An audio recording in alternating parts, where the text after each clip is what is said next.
Hey buddy, want to go on a trip? A special trip, where drum machines meet synthesizers and the open road. Get in.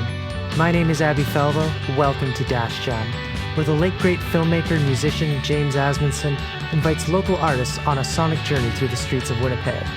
In today's episode, our host is joined by Stefanie Johnson of indie garage rock band Mise. They travel to Stef's hometown and Icelandic cultural hub of Manitoba, Gimli. Enjoy the ride.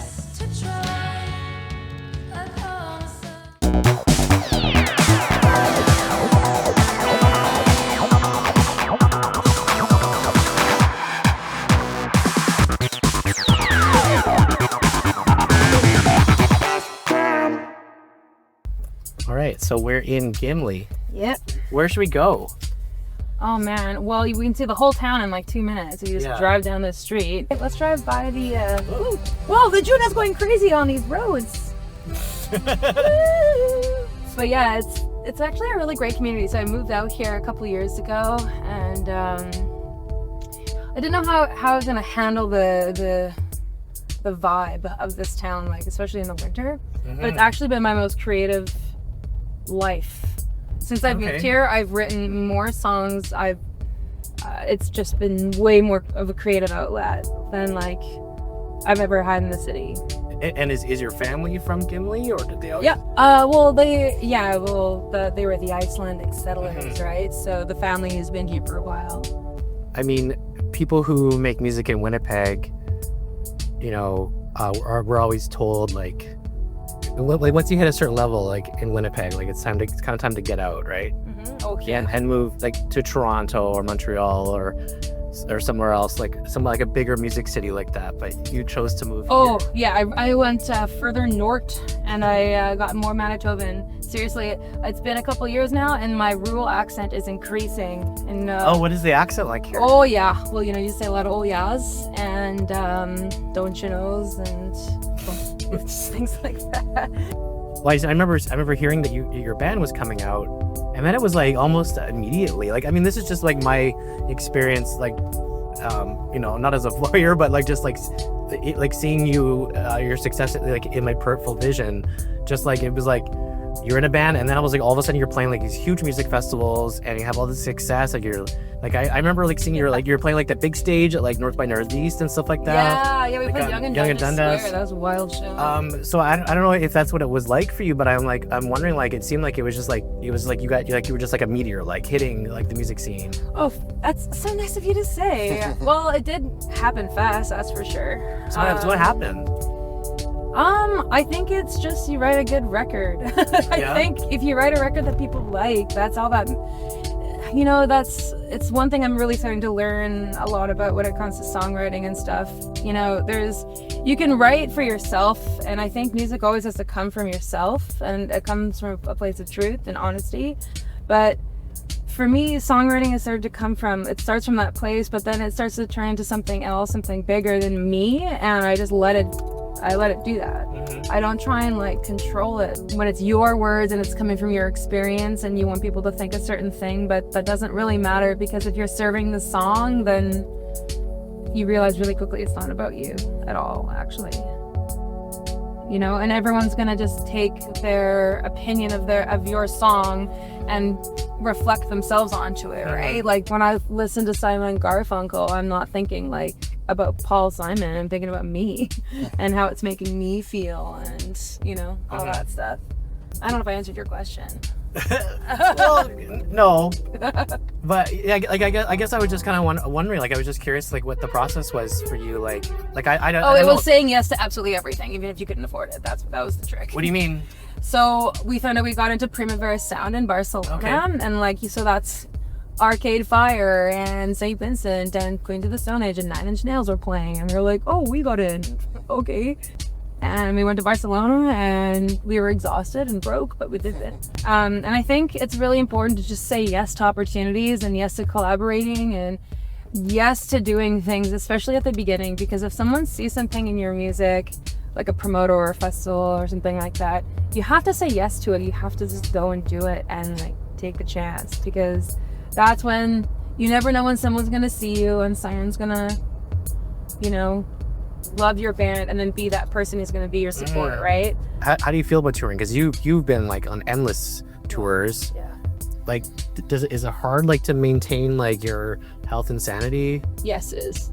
You have to be the most easygoing person you know.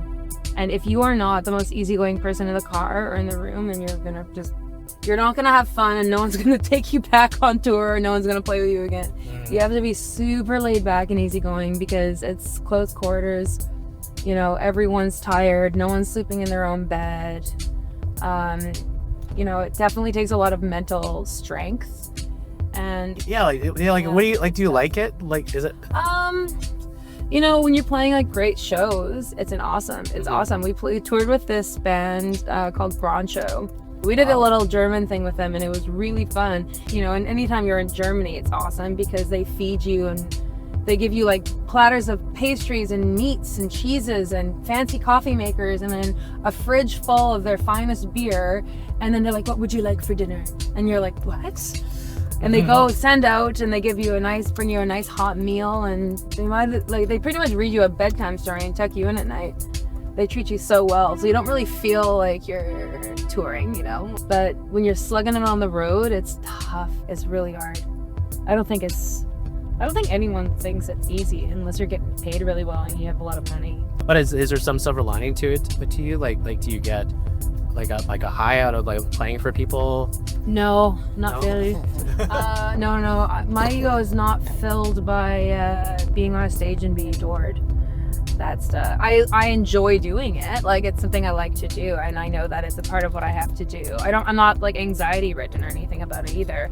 I'm just, what turns me on is writing the song. I just like, that is what I get the high out of writing a song. That's interesting though. Like I just would assume that you love playing live, and like do you feel like you have to like create a stage persona that's different from yourself?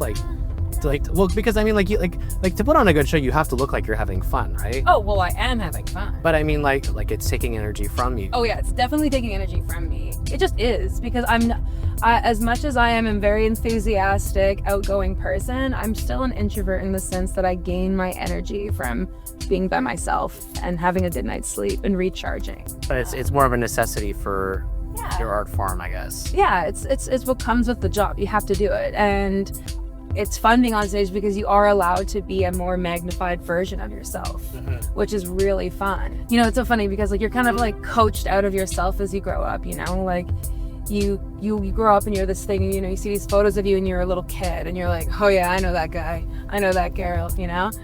And I don't know, I like to try and think that I'm always trying to get back to that little girl who like dressed herself, didn't care what anyone said. That's fun, you know, like it's just anything that makes you feel alive and fun, and like being on stage, you can lean into that side of your personality. Like, I'm sure you feel the same way. Hey, like when you're performing, you feel like you can lean into something a little bit different that isn't necessarily always a daily experience. I dance. I don't dance otherwise. There you go. Speaking of powerful people, you come from a family of very like powerful women, I would say. Oh yeah. Oh yes. Like, do you feel like that's been like an encouragement in your like art making, or? No, I come from a very strong female family, a very, very strong, powerful women who've all done very, very well for themselves in all different kinds of industries. Yeah, I think the only thing that I didn't realize was that not everybody felt that way once I got into the rest of the world, you know? What do you mean? Well, a strong, educated, independent woman isn't always welcome at the table, and I didn't know that. You can get into conversations and you can just tell by the way they're looking at you and talking to you that they just don't value your opinion and don't think you have anything to contribute. And so that was tough to realize that attitude existed, because I didn't realize that growing up. I'm curious though, like what kind of setbacks have you had like in your art making, just being a woman? I don't really feel that way as much now. When we were first starting out though, yeah, there were no women anywhere. There's no women. There just was no women. Nothing was like ever said outright. directly, besides like, oh, is this a chick band? Is this like a fucking chick night? Chicks trying to play music night? Like, people saying that to me as I'm setting up my gear, you know? It's like, you know, just pervy guys and like people thinking that they can, you know, they have access to you all of a sudden because you played music or something. It's very strange behavior for me because I'm like, again, I'm not used to that. I wasn't raised like that.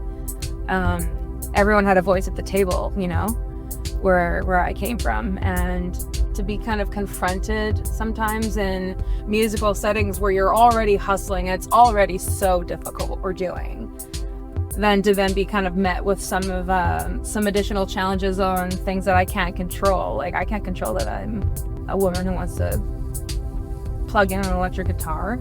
Yeah, it is definitely something that I had to deal with, and the easiest way I realized with all that was you have to teach people how to deal with you, and you have to teach people how to treat you. You have to put your hand out and shake their hand and look them in the eye and give them a firm handshake and let them know you're there, and that we'll be just fine if we can just treat each other with respect, you know.